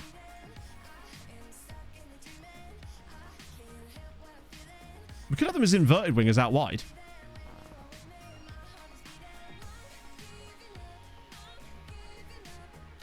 I assume those wingers can actually... I might just try that for the next one. Just for the lols, right? Let's make sure those actually... I want to try that for the next game. And it's against the Lagerseg, which means that we're going to be missing those two. Just as well, Alexis, buddy, because I don't think you'd have fitted in this next tactic. Basically, what I want to do is just keep tweaking stuff like randomly like that until we just have a game where we just explode on a team and go, oh, hello! Narrow tactic. Well, yeah, but I mean, I'm not really asked. Like, we have 6 wingers. I don't see us being in a situation where we're going to have 6 winger injuries again. Like, I don't want to build a tactic that we have 6 players that can't play in it, because then they'll just start complaining about lack of playing time. The game said no narrow formation for you, because we're now going to injure all of your narrow players. FRDDY, thank you very much for the follow. That's hilarious. All right, well, so much for any narrow systems. That's him out for the rest of the season. In fact, that's not just him out for the rest of... He might actually miss, like, the Champions League games or the start of that next year as well. Divkush, thank you for the 4 months, my friend. How is your Tuesday? I want to try this for the next game, because the problem is when chat's saying all the same random suggestions all the time, I can't do everything all at once, right? So I'm doing things one at a time. I want to try this out with the wide players as they are, just to see if it has any kind of effect. Because I found that some of the best tactics I've ever had on FM have been ones that I've just literally tried on a whim. Do you remember the system I used to play with Bolton? The asymmetric one with a single winger, and then Regan Booty basically having the entire left wing to himself. I tried that as a joke, basically, between myself and no one else, and then it just worked. Formation of just tumbleweeds. That was basically the last game, right? Tenamengi Libero, yeah. And with Booty doing the entire left-hand side of the pitch himself, I mean, once I had a Libero, I had no choice but to play him. It's just the rules. Sogos is back too, which will give us more options. Right, so next up, though, we've got a game that we're not in. We could get a replacement for Nieto here. If that helps. We've got the Colombian version. Boyer headed for award. No. Nobody wins awards here except Blaz. Hang on, didn't they just award that? Wow. Oh, how time flies. I think... Booty... I think I actually... I can't remember. I think the reason I started playing Libero is because Mengi could actually play it. So... Nunes is going to go to the Flamengo. Then we were actually going to get a transfer fee. Admittedly, I tried to get money for him in the summer and it didn't happen because nobody wanted him for some reason. Right, here we go. PSG versus Haladash in the Champions League. You said there wouldn't be any Champions League football today, chatter. Well, you were wrong. Just not involving us. I figured watching the games, what could possibly go wrong, right? Oh. Tim Krul's joining Luton. Hey, if they need any penalties saved, which, given some of the defending I saw, they probably will. That's not the end of the world, is it? Let's do it. So, lineup. Harris. Leon Vorgan on the left-hand side. Guevara, who is a very interesting face. Pavoni, who's decent. Ivanov is their record signing. They've got Rangel in there. Hosseini, Radovanovic, Gonzalez, and that back four is ridiculous. Like, Ben Solar is a 5-star player in our team. Husseini's an insane signing. Radovanovic is brilliant. Gonzalez is great. Boateng. That back five, essentially, and even these guys too, that's just a really good team. Hang on, is that Harrison Badwan? It is Harrison Badwan. Oh. Okay. Also, they're playing Giddy as a centre-back, who does have the jumping reach, but that's not really his best position. That's kind of mad that PSG are playing him as a centre-back. He is the ultimate ball-playing centre-back with 18 passing and 18 vision. But he only has 10 heading. So, okay. Let's do this. Show us what you got. Come on, Haladash. I think the key is to not get humbled here. If they lose too heavily, then they'll have no chance in that home leg. But I always fancy Hungarian sides at home in Europe. They just seem to play quite well. Oh. Well, they're not real people, so you wouldn't see that. They are AI-generated faces. Oh, yes. Vorgan. Oh, my God. Oh my... Oh, it's going to be one of those games, isn't it? In winter, it can get very Nikola Vbrankovic, thank you very much for the follow. I can't believe that second one didn't go in. What a chance that was for Haladash to take the lead at the Parc de France. But really good start, though, from them. The fact they've actually shown that kind of quality already. Although the fact that that's a chance that hasn't gone in is concerning. But Pavoni's in again. Go on, Pavoni. They're allowing him all the way through. Pavoni's in. Did you see who their goalkeeper is, by the way? Thomas Konch. That's the Hungarian goalkeeper that was at Feyenoord, or PSV. Yeah, the goal line replays in FM are absolutely pointless as well, because never once has it ever given a goal. They've already had 2 great chances in the first 15 minutes here. This is a beautiful start for Haladash, but concerning the lack of scoring. Vorgan again. Rangel flicks it away. Come on. No, please. Don't do this. We all know what's going to happen because it's a Hungarian side in Europe, so presumably PSG will score with their first chance of the game. That's just the way it goes. It's Castillo on the ball. Former player of ours, Castillo, as well. Oh, well played. Right, come on. Breakaway chance. Look at this football. Haladash actually play some really nice stuff as well. I've never really watched them for a while. Other than when they're against us, it doesn't really count because I'm usually watching us, not them. They actually knock the ball around really well. Look at this. If this is a chance on the end of this, then this could be one of the best goals I've seen all year. Ball in. Zivkovic. Given. PSG 0. Haladash 1. They lead at the... That was one of the most amazing goals. Yeah, next year, Big Toby, is going to be Sirens in Malta. You could turn it off? I didn't realize you could turn it off. How do you turn it off, Alex? I genuinely, I need to know. What a great cross. What a great finish from Harris. And remarkably, we are genuinely witnessing greatness here. Because they look absolutely phenomenal. 20 minutes in, and Haladash possibly could have even been 2-0 up some of the chances they've had. This is remarkably good. The question now, chat, is how is the game going to screw us? Like, which method is it going to find to fuck Haladash out of a good result here? I reckon corner goal and a dodgy pen. That seems to be the sort of error we're in. Imagine if they knocked out PSG and got to a semi.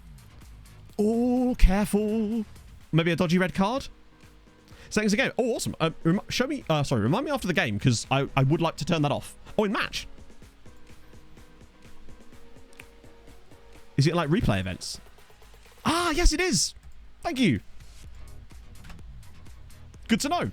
For some reason, I don't know why I would have had that ticked on. Is it like on by default, maybe? That's probably why I didn't tick it off. Pavoni looks absolutely superb as well, by the way. They've always got Guevara available in the middle. Harris loves a little... Oh, my lord. Look at them. Here they go again. Vorgan. Ivanov. Oh, square it. Oh, my God. It's 2-0 to Haladash. 35 goals this... Leon Vorgan is an absolute worldie. The guy that on that left-hand side is unbelievable. This guy here. Look at the little drop-off pass. Ivanov back round the side. Ball across from Vorgan. He's only 23 years old. He's already a Norwegian international, and he's worth £160 million at Haladash. And I can see why. That kind of quality of creation. I love the fact that not only are they winning, which is ridiculous, and look how well they're playing, it's the quality of the goals and football they're playing is absolutely superb. Michael Chacon is doing a world-class job here. If they win 2-0 at PSG, that would take some serious work in the second leg. But this is the thing. Everything can change here. Castillo's been trash. Paulo's been trash. Nobody's really been good for them. Other than Ramirez and their goalkeeper. Their tactic is just a 4-2-3-1. Ironically, the same system we play. This might be the best I've ever seen a Hungarian side play in Europe in a single match. Oh my God. Oh my God, that should have been 3. They should be 3 up. What a chance that was. Yeah, Vorgan's key passes, and they've all been like actual key passes. Not, I think one of them was a set piece, technically, a header. But like those passes across the goal have been absolutely world class. What do they play in the semis? Is it Porto, Real Madrid, or... The problem we've got now is I just have a horrible... Maybe today's just going to be a good day. Maybe it's actually just going to be a good day where teams in Europe for Hungary actually get what they deserve for once. Nope. Oh, maybe. Is worth trying. Their system is literally the same system we play. Like, look, they've even got an RPM in it. Also, bearing in mind, our default tactic is really good. There's nothing wrong with our default tactic. We just, like, copy the instructions. Cool. Please enlighten me on that one. Oh, now they've switched their system. How do I copy their instructions? What am I going to do? copy their homework. That doesn't work like that. Oh, no! Chat, did you just see what I just saw? Zivkovic has just gone off injured. And now there's a 90th minute highlight. Oh, fuck off. You know what's happening now. They're going to lose the home leg because Zivkovic isn't playing. I guarantee it. They have not deserved that at all. You know what? You know what's about? We've seen it so many fucking times. Yeah, they'll lose 1-0 at home and then go out on pens. That was the PSG's only shot on target. It literally just happens to everyone except... This is actually ridiculous now. Because it's not even just AI teams now. It's AI teams from your country, seemingly.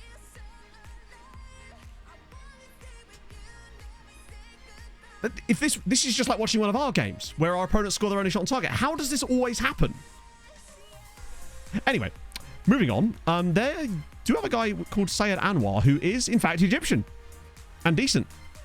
Yeah, Zivkovic will have a horrible injury. Let's see what it is. Potential lower leg injury. Oh, my life.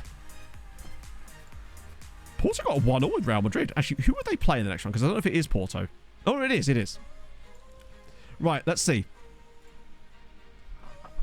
Oh, fuck off, FM. Actually go fuck yourself now. This is taking the piss. That's Haris Zivkovic out for the rest of the season. Their best striker. Oh, I'm so bored of it. Okay. And it's not even to do with our training now. It's just unbelievable. We just can't have anything nice, can we? Wow. Okay. I mean, let's be honest. It is Halalash, so at the very least, they probably do have a really solid backup striker, but... Oh, yeah, bear in mind as well, that means they probably will end up cancelling... Oh, hang on, wait, no, wait. I don't think they can. Oh, fuck. It is a 1-year loan. Watch them cancel his loan because of it, too. Yeah, but they might not renew it because he's injured. That's what I mean. Because if he's got that serious injury, they may not renew the loan. That's the problem. I think we all know what's going to happen. I'm so annoyed because at least if they won that game 2-0, the predictability of these things is actually starting to become a bit silly. Oh, that's the guy from Right to Dream that was crap, wasn't he? That's not the guy. I need to keep an eye out because there was a guy with quite a low star rating that I want to get a second look at. But I don't think it's any of those guys. I think it's probably a guy we haven't actually seen yet.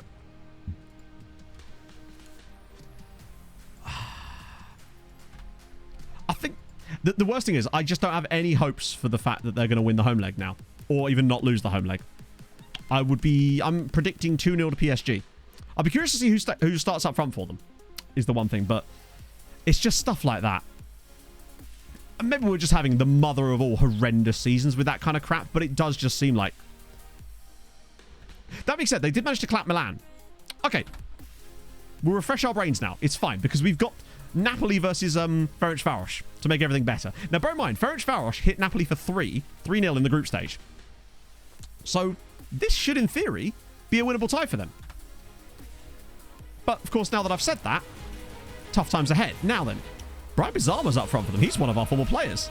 In fact, I think Yanchev and Caicedo are as well. Yeah, it does seem that things are very different once you get to the knockouts because they just are, right? Yeah, so I'm trying to think. Let's see. What player is really important for Ferencvaros that's going to get a horrible injury in this game? Probably Joaquin Silva, right? I reckon... Well, I mean, the goalkeepers I find are less important, so I reckon it's going to be Joaquin Silva will come off injured in this game, presumably. Does the winner of this one play Newcastle? Because that would be shit. Yeah, no, I mean, I suspect that's the problem. I think that they'll end up not renewing his loan because of that. And that could be not the end for them because they'll probably be able to sign a really good striker, but they're not going to sign a Harris quality striker, are they? By reputation for big matches. I don't think they are, though, because big matches doesn't apply to anything that isn't a final, as far as I'm aware. I think it's done purely by reputation a lot of the time, it seems, anyway.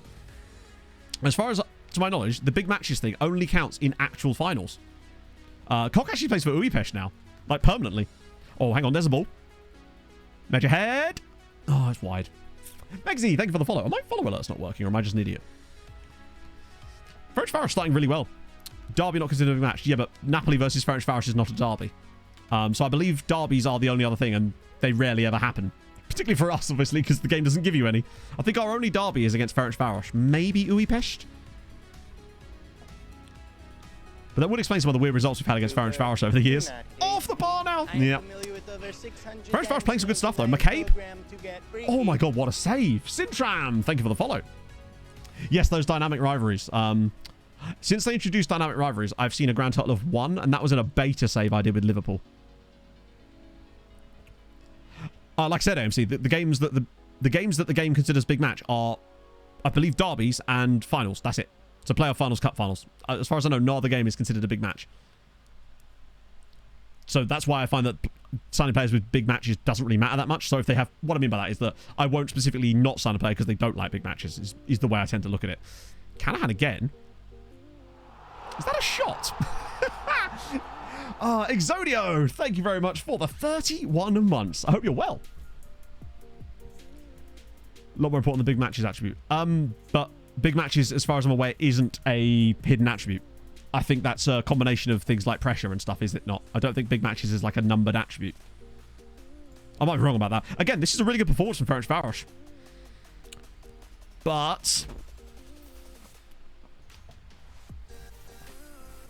we'll see. It is. Oh, so there is actually a big matches attribute. I didn't know that. I was under the impression it was like what pressure was or something. Oh, it's a combination. Oh, I see. Yeah, there you go, yeah. Important matches. Sorry, that's what I meant. Yeah. So, yeah, you're right. It's because I've looked at them. I was just looking for a substitution then. Ferencváros have played very well away from home. Yeah, pressure's definitely separate. I think it's because I was thinking in my head, have I seen big matches, but it's important matches? You're right. So that's, yeah, I have seen that.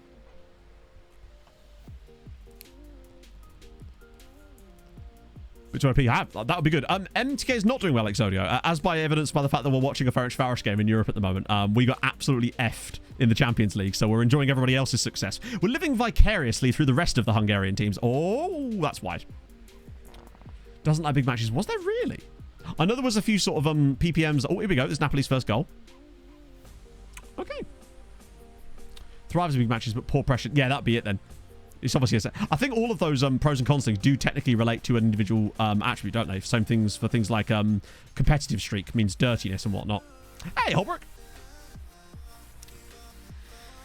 I'm still trying to figure out how it's going to cost Ferencváros the result here. Oh, hang on. Yes. Yes, he's in. Oh, fuck off.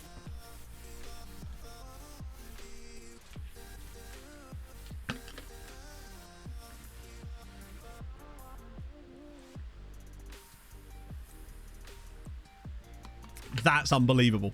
When he got that close to the goalkeeper, my brain immediately went guaranteed goal. Because as you know, when they take that extra touch, the goalkeeper never seems to save it because of the animations. So when he dinked it, I just didn't even see that player coming in. Ah, dear. Oh, hang on. Guy free on the edge of the box. Find him. Go on, Survey. Bang it. Yes! And yet those ones go in. Come on. Napoli 0, Ferencváros 1. Survey Karakalic gets the goal that gives Ferencváros the lead away at Napoli. Let's go. This would give them a shot at a semi-final. I mean, you never know. Imagine there actually are 2 finals next stream. It's just that somehow we're not in it. Great finish from Survey. Goalkeeper's had an absolute mare there. That's near post, then it's an easy save for him. Ferencváros totally deserving of that. They've been fabulous. Like, absolutely superb away from home here. And good for coefficient. Bear in mind, that's 2 wins in Europe. For the coefficient chart as well, which is just really, really nice. What a result. Well played. Squeezed? I'll have you know, there is no squeezing going on, Bearded Child. It fits now. I tried it on the other day as a joke, and I was like, oh my god, Pog. I ran and found her. I was like, it fits. The Gas Boys shirt. The shirt is, it's a Cameroonian, I believe, second tier side called Ape Japes, or Ape Japeds. I don't know exactly, but we just call it the Gas Boys shirt. It's a shirt that chat convinced me to buy a couple of years ago during African Adventure, and it didn't fit because it was tiny. And I always said that I knew I was doing well weight loss-wise when I could get into this shirt. And today I can get into this shirt. London Ferencváros, I don't know the exact number, Pierluigi, but a decent amount. It's looking a bit svelte. Yeah, it's a bit tight around the middle still, but you know, the fact that I can even get it on my body is saying something. Hey, Potsy. How's half marathon? Half marathon was great. Like, actually the best time. So much fun. It was pissing it down, hills, mud, everything you hate. I had a great time, genuinely. But the back pain in my shoulder, ever since then, less good. Would not recommend that part. Hilariously, I can still run without pain. It's just everything else. I can lay down and run. That's the only time it doesn't hurt. So sitting in this desk chair all day is not great. Right. So I want to just make sure this is actually correct. Oh, no. They'd play Benfica or Villarreal in the next round. The age debuff. I know. All came along at once, didn't it? Manier. How's he looking these days? Extremely good. I like Manier, actually, because he can cover both of these roles for us, which is really useful. On the coaching staff, not yet. I mean, I'd hardly call it heroic. We went out. We were rubbish. Had a better goal difference and everything. Gutted. Rubbish. On the plus side, though, I did get to eat pasta in bed and watch NASCAR earlier than normal, so I can't really complain too much. Treadmill stream, in it. Let's bring us back to that again. How's this one going here? I just want to see what the pathway would have been for... Oh, that's annoying as fuck. They'd have played Montpellier, who weren't even that good. And they'd have then had Sturmgratz in the quarters. It would have been a decent... I mean, Montpellier obviously are quite good. They beat Leeds, what was it, 4-0 in the qualifying games. Right, okay. That's true. Sturmgratz are a little bit good in this save. Okay, so we're getting Paul, how do you do? At some point. Let's see if we can actually see more about him now. I mean... Ignoring this, 17 tackling, 13... No, the heading is the real problem with him. That's just bad. Porto are a strange one. I've had... I find that Portuguese sides sometimes do really well in the first couple of seasons of a save. Like, I had Benfica win the Champions League in the first season once. Yeah, we're top of the club coefficients. And I think we still will be, even after this year, because we've got such a gap. Thank God. Yeah, so we had a 10-point gap over Bayern. So even though we're only going to get 25 points this, look at that. 35, 36, 33, 37, 39, 25. That's a huge drop-off. But even with that, we're still miles clear of everybody else. But also, look at this. Haladash in 19th, Kijvada 21st, Ferencváros 26th, although Haladash must be going up, right? That's hilarious. They're actually losing ground right now. Although next year, they're going to make a huge jump up. That's true, but that lack of heading ability could really cost us in any European game. Because you know how the game loves to punish you for situations like that. I thought that was another 5-month injury. So the only players that we've still actually technically got out is Mario Mihail, who's going to be out for at least another 2 months. So basically next season. And Nieto, I mean, at this rate, I'll be lucky if he comes back at the start of next season. He's going to be out for that long. Christ. 6 foot... Yeah, I suppose. Just be heading into his own net constantly. Right. Cardoso chose to... Oh, we're going to get some extra cash. Are they going to pay us for that bloody contract yet? I so wish we'd managed to keep... What did I say managed? If I hadn't sold Cardo... There was me thinking, right, we don't need 8 wingers. Turns out maybe I should have kept Cardoso. Maybe we would have still been in the Champions League if I had. Although, that being said, again, it wasn't really a lack of creativity in those games that was the problem. Right. Okay.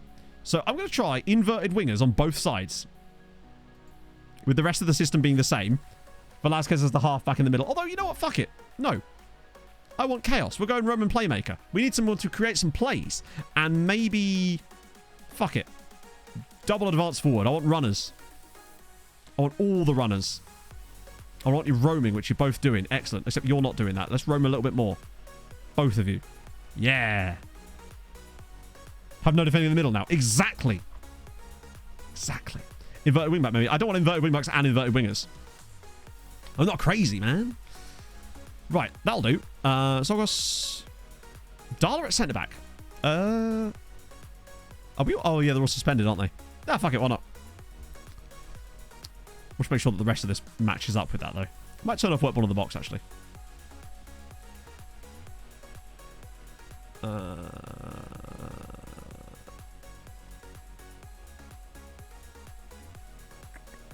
Yeah, I think that's what we changed. Right, cool. Let's try that. I just want to see how it plays. Exactly. The defending here is... The assistant finally is actually justified in his statement of being overly run in the midfield. It's just as well that Edvaldo and Carpenter can play a bit deeper. Because I don't know if the others can. Although I'm not sure if they're even available. Also, Van Dam is definitely going to start. Can Big Manovic play that? Oh my god, FM! Nah, Big Manovic can't play in the deeper midfield roles. Okay, let's try this. If it doesn't work, we'll rip it up and try again something for the next game. That's the beauty of it. We get to try batshit stuff today.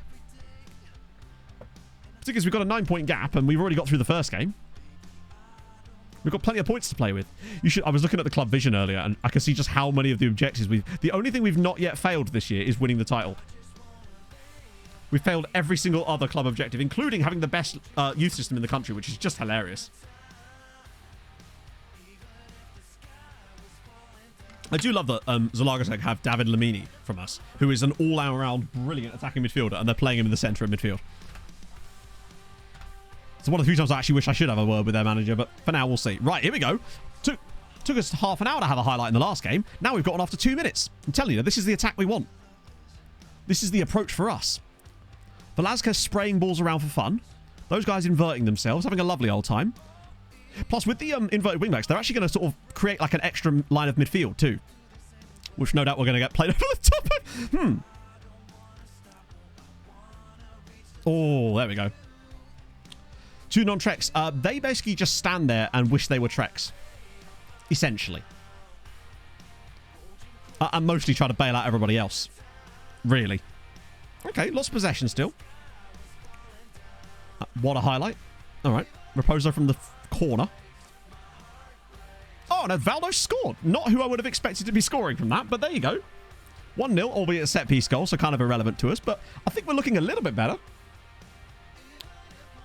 Yeah, true. I suppose the libero might as well just be a Trek that occasionally has to put a tackling.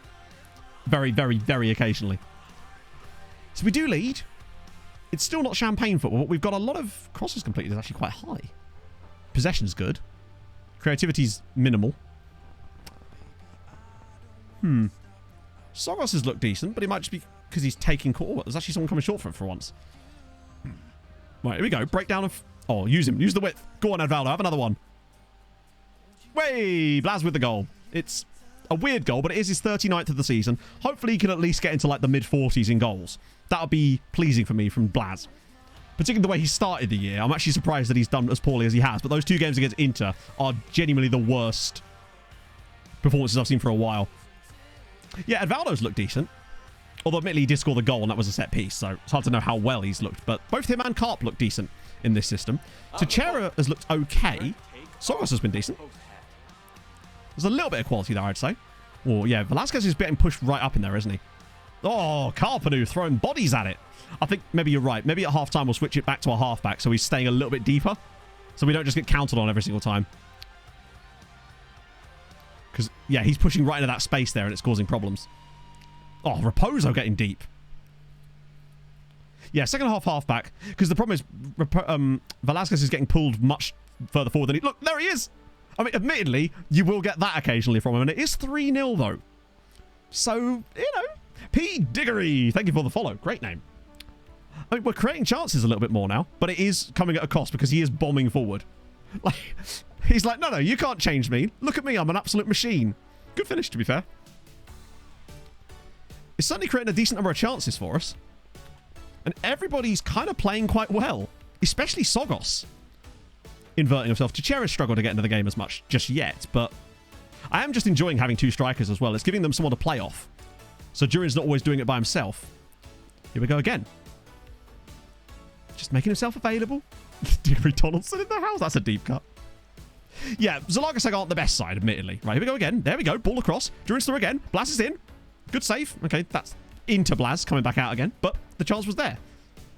This is definitely better from us from a creative standpoint. Like, lots of possession, lots of shots, decent amount of shots on target. Better. Okay. Let's try. If you don't want DM to be bombing forward, you should use a CM.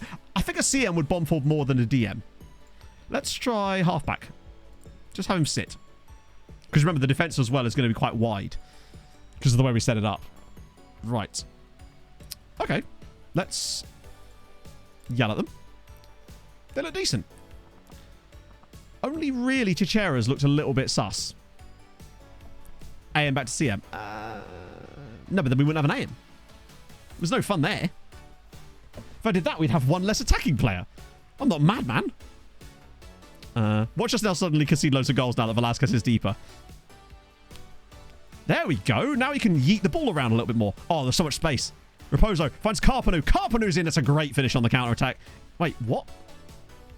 He's not going to give it because of the player that was sort of in the way. Could you use the fortress? What's the fun in that?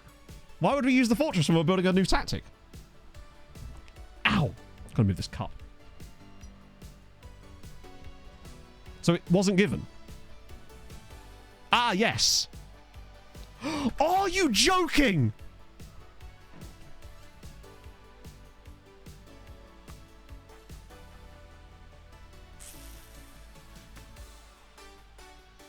How was that offside? He's literally not even passed it to him. Like, this guy's offside, yeah, but he doesn't pass the ball to him. He passes it to the other guy. What a load of crap. Oh. Classic FM. That's a shame. That was a really nice counter-attack as well. Denied. Ah.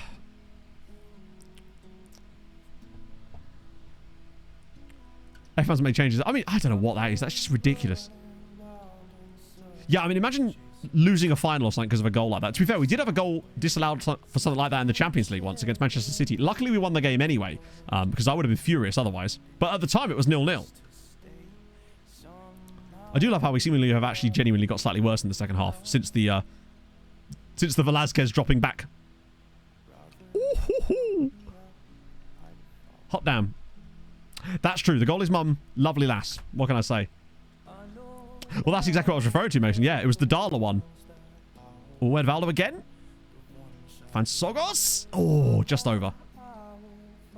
Just trying to see if there's any changes to the performances in the second. So far, we've not really created much. We've had one shot in the second half, technically.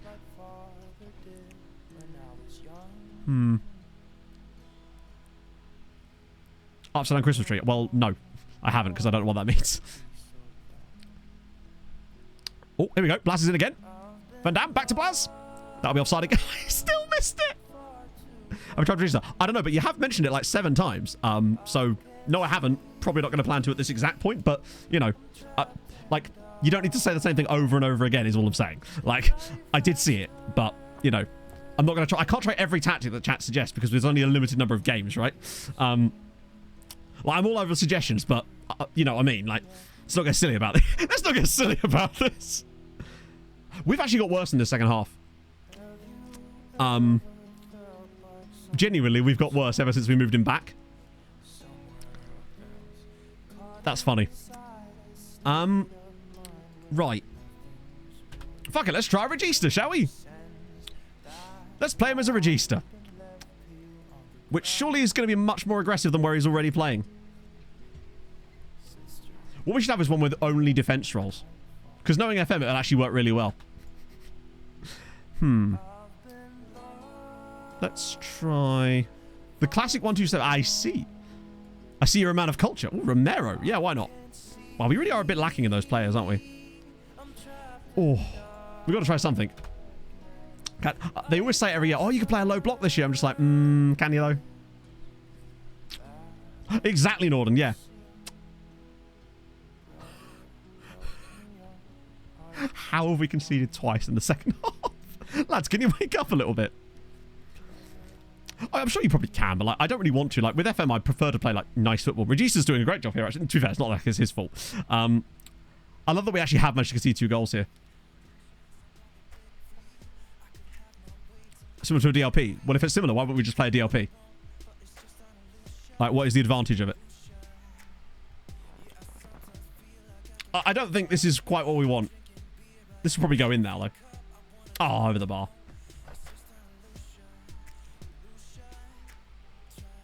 Fernando Diniz intrigues me. What is his tactic? I think it's that bad. Because it's really defensively unstable. Basically. Like, against anyone that isn't, like, the worst team in the league. Oh, good save. Do I need secondary steering wheel? Do you know? I thought about it, but just too expensive. Car's too old. You know the drill. Yeah, I think we'll try something different in the next game. Hopefully we don't now draw this game, though. That would suck. Space and set. Ooh. Oh, and he's hit the bar again because we just are incapable of not hitting the bar. 8 players crowded around the ball, passing and trickling. The rest of the team pitch is just empty. It's free rolls extreme, basically exact opposite of European football. Do you reckon we should try something like that then? Yeah, crack on, Hadrian. I'm very intrigued by us. Let's try and build that. Fuck it. For the memes, what sort of like positions are we talking to try and make this work? Because I would love to try something like that, honestly. Is that what it uses me? Yeah, crack on. Why not? It would be funny as fuck if it actually worked for us. Yeah, the crossbar is just... Oh, what if did it?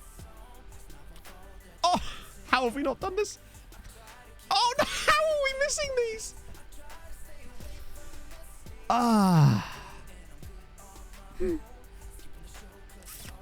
We've created some decent chances in the second half, to be fair. I think the halfback just made us a little bit too defensive. I don't know. We look decent. DLP side-to-side movement is more mobile than DLP. Sure, but like I don't know how that really applies to what we're specifically doing, I guess. Oh. I mean, he didn't do poorly. He did better than he did as a halfback, is what I will say. Just about got away with that, though. We certainly got better in the second half. It was... Oh, sorry. No, halfback was not it. Like, let's put it that way. Yeah, I'm going to do a bit of yoga. Oh, chill me out. Chill me out. Oh, lovely. Bit of purple. Best round order in the game. I don't know what that means. Like, how we're supposed to figure that out. Because you can't just... Yeah. I don't... How would I even know that information? Oh. Oh. It's very nice little purple, yeah. Player search. Okay, but what do I search? Best Raumdeuter in game. That's not a search. Raumdeuter foot. Yeah, but you don't have the information about the players because we don't have their attributes. We have attribute masking on, so you won't be able to see the information that you... Okay, let's do this anyway. Don't limit it to position. Well, then it won't be the best Raumdeuter, would it? It'd be you could have a central defender that has those attributes. Yeah, but no, I'll have a look. But my point being that without being able to see the player's attributes, you can't search for attributes. Raumdeuter role highest world rep. But you can't see their role because that's not how the game works. As far as I'm aware. Like, Raumdeuter... Huh? I didn't even think that was the thing you could do. Like, you could do that, but then that would only account for players you've actually got scouted to a certain level. Like, hang on.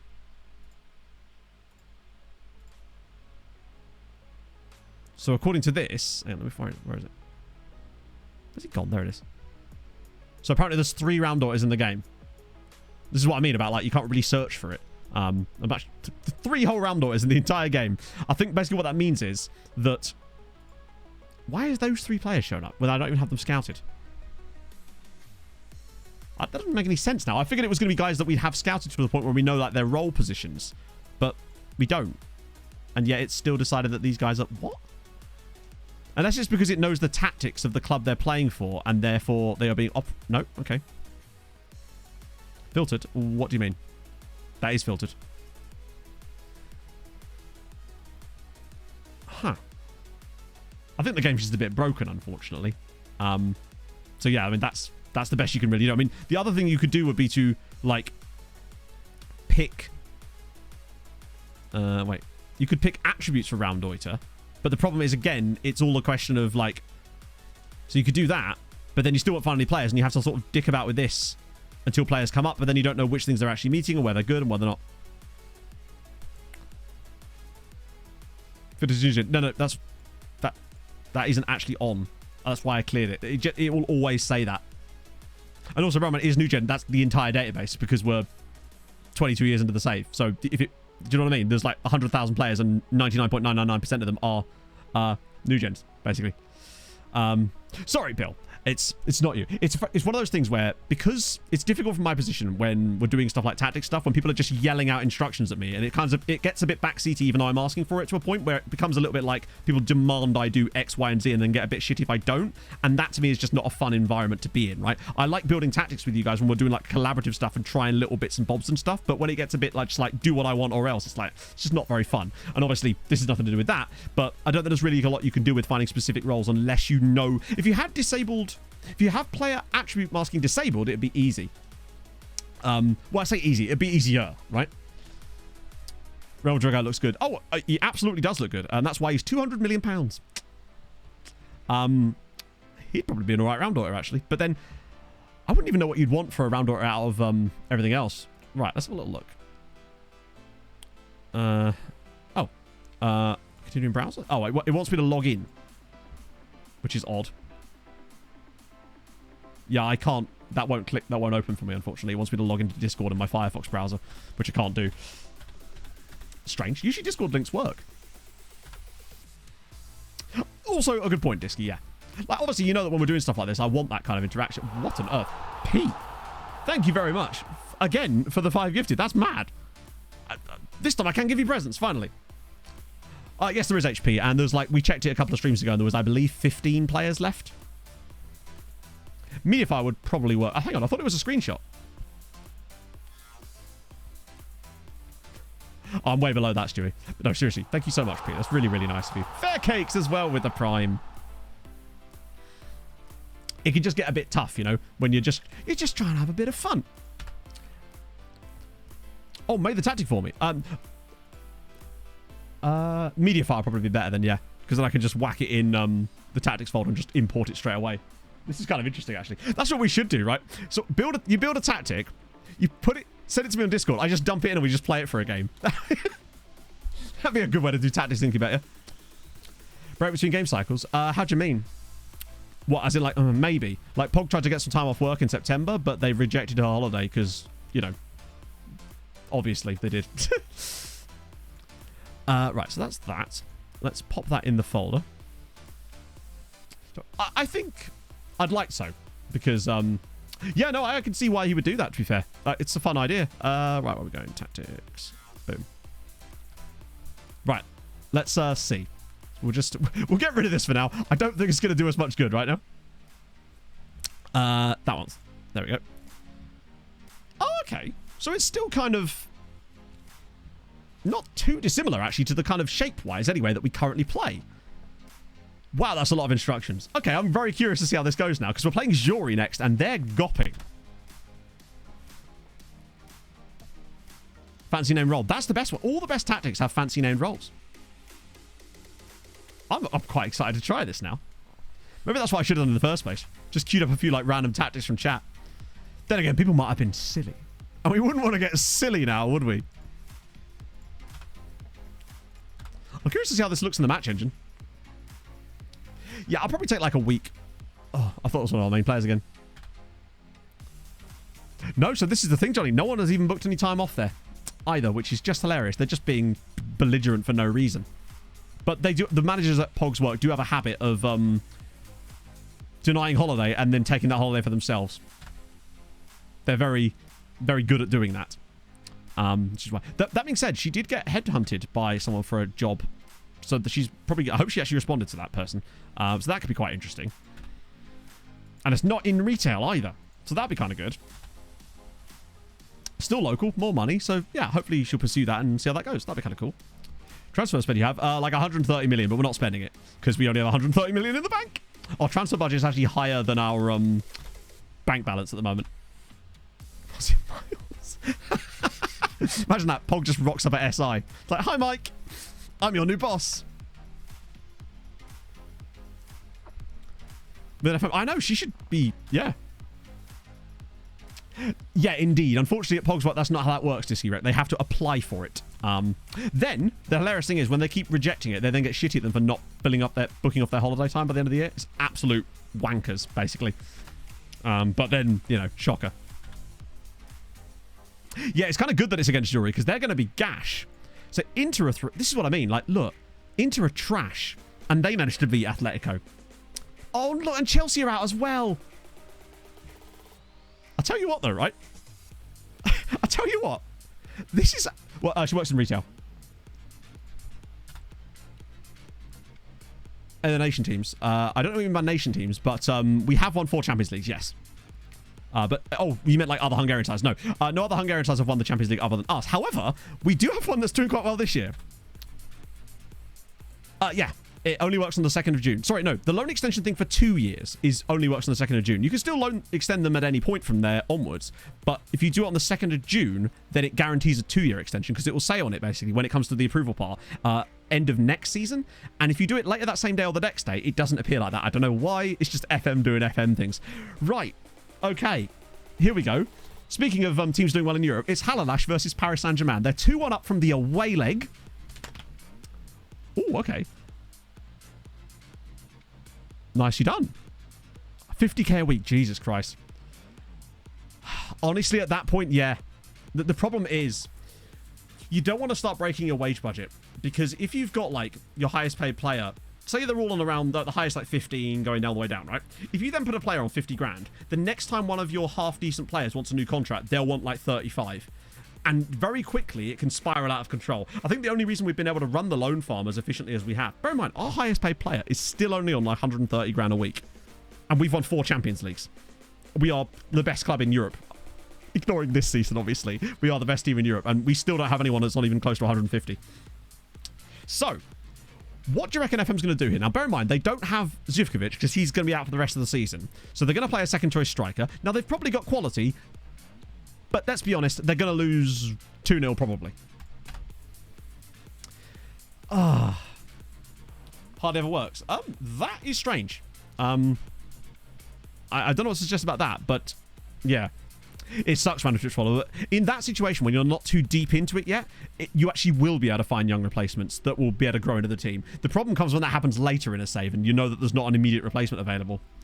Right, who are they actually going to play then? Let's see. I'm very, very curious about this. Oh, wait. Hang on a minute. I didn't know they had him. They signed Santiago Lopez. He's the guy that carried Debrecen towards the Conference League final that time. And I think he also played for Kishvarda on one of their Europa League runs. I didn't even notice that because we released him, obviously. So I didn't realize that he'd actually signed for Haladash. That's a really solid player. God, look at their stadium. Champions League nights in Haladash. I don't actually know where Haladash is. Although I'm guessing it's actually in Szombathely. But because we only call them Haladash because I struggle to say their first name. So here we go. Champions League. Haladash 2-1 up from the away leg. They battered at PSG at Parc des Princes. Should have had 2 or 3 goals.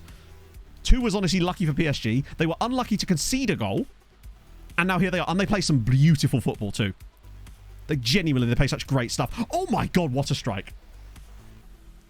I still have a horrible feeling that something's going to go wrong for them, but at the very least, we have hope, right? The best we can do is hope that the game just chooses today to not fuck us. Just once. Like, if they got to the semis, you just never know what could happen from that point onwards. Particularly if they got past... I reckon if they get to the final, they'd win it. Because the 2 teams on the other side of the draw are Atletico and Juventus. There's no Chelsea... No Man United. No Liverpool. So if they were to get there, I think they'd be done. Oh, that's a good pass. It's in, but is it on? Yes, it is. 1-0 Haladash. 3-1 on aggregate. Oh, is it Chelsea? Oh, it's Chelsea into you. Right, sorry. It was... Yes, you're right. Sorry, I thought the Juventus had won because I saw the red card for Chelsea. England are having a shocking year too because they missed out on getting a team in the Conference League. Because Leeds got knocked out by Montpellier. Yes, we got knocked out by Inter because the game hates us. Created like 5 XG over 2 legs and lost to, in the first game, 2 of those ridiculous like match-ending goals. And in the second leg, I thought it was the third one, wasn't it? We were also missing all of our wingers, which didn't help. But okay, 3-1 on aggregate now. Yeah, Haladash Porto is unlikely because Porto got a draw at home against Real Madrid. They'd have to beat Real Madrid at the Bernabeu to get through. But this is a great start. It's a lot more of an even game. I don't feel like Lopez is anywhere near on the level of... that's the thing, though. Without Zivkovic as well, it's... going to really... Oh, an injury to Ramirez. Half-time, and it's 3-1 on aggregate. Come on. Real Madrid Haladash in the second round, if we get there. Hey, Pia! Oh, come on. Make it happen. Yeah, Lopez has struggled a little bit today. I haven't seen much from Leon Vaughan either. But as long as they've got him, there's always a chance. They just need to not concede twice in this second period. That's all they have to do. Castillo's been a bit... They're playing Castillo as a DLF, which is really strange. Park the Hallish. Half an hour. Don't concede 2 goals in the next half an hour.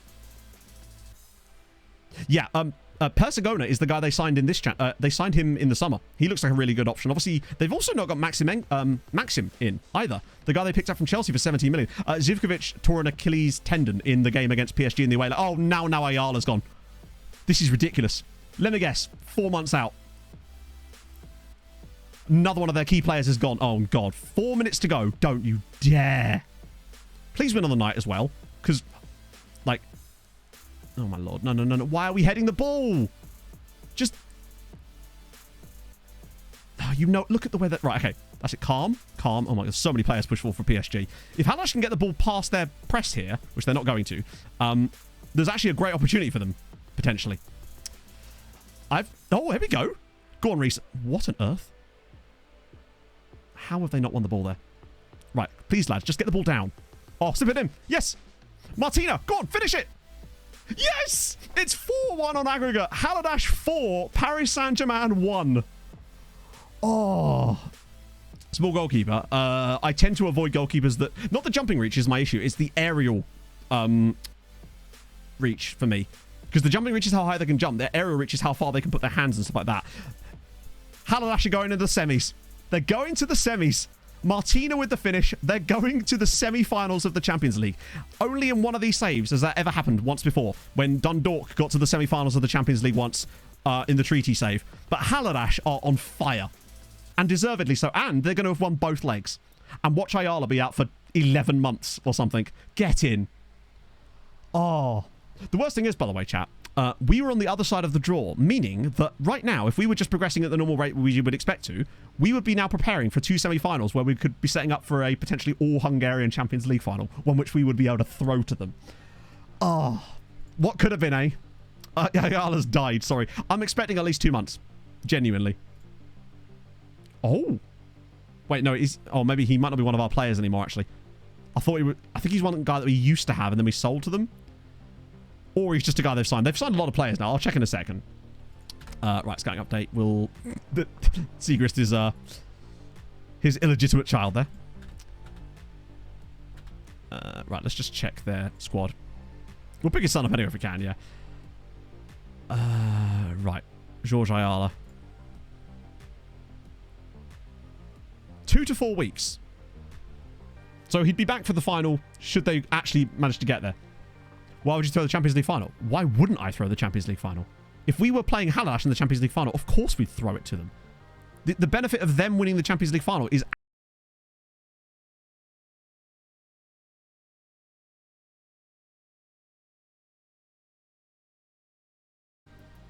Okay, so this is weird.